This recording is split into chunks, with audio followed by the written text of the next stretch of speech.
For over a century, one strange and beloved food product has stood the test of time in Australia: Vegemite.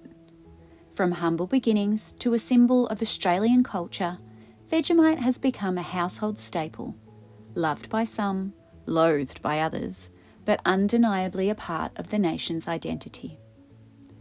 Over a century ago, the Fred Walker Company saw the success of Marmite, an English spread. Wanting to capitalise on this, Dr. Cyril P. Callister was tasked with developing a spread from brewer's yeast, which is one of the richest known natural sources in the vitamin B group. In 1923, after months of hard work, Dr. Cyril P. Callister developed a tasty, spreadable product that was named Pure Vegetable Extract. The Fred Walker Company had the brilliant marketing idea to have Australia name the spread, creating a competition with a £50 prize pool for finalists. The winning name, Vegemite, was chosen by Fred Walker's daughter, although the name of the contestant who won was not recorded.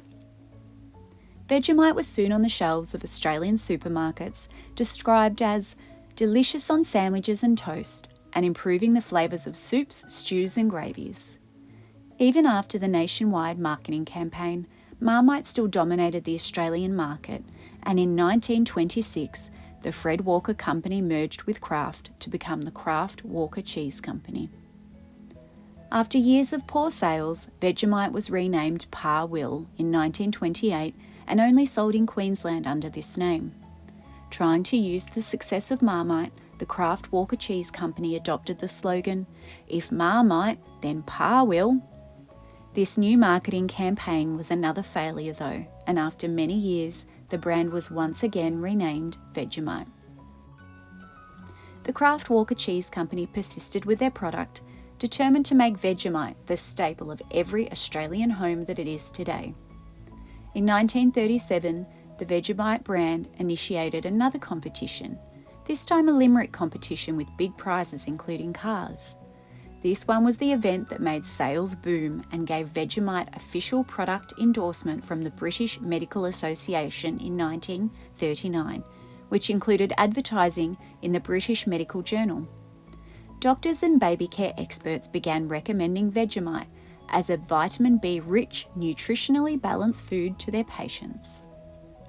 During World War II, Marmite was unavailable, so Vegemite was brought in bulk by the army because of its nutritional value. Vegemite had to be rationed across Australia to ensure that each state had fair distribution based on their population. After 20 years of hard work, persistence and perseverance, in 1942, the Vegemite brand had entered Australian homes as an essential item.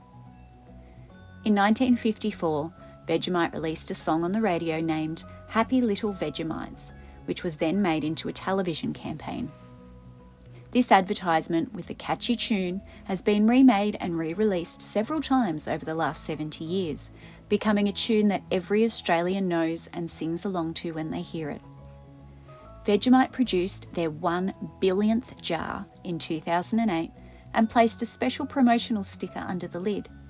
They then launched the search for the 1 billionth jar, which gained unprecedented attention from the Australian public, making Vegemite even more popular. In 2017, Vegemite was purchased by Bega, a dairy company. After over 90 years of being owned by an international company, Vegemite was brought back home where it belongs. Vegemite has produced a multitude of merchandise over the years, including cookbooks, thongs, clothing, board games, and it has collaborated with other brands to create Vegemite flavoured items such as Tim Tams. Now, when someone mentions Australian food, the first thing to come to mind would be Vegemite. Love it or hate it, it's a staple in all Australian homes. And as an Australian, I adore Vegemite on toast, but I just have one word of advice: less is more.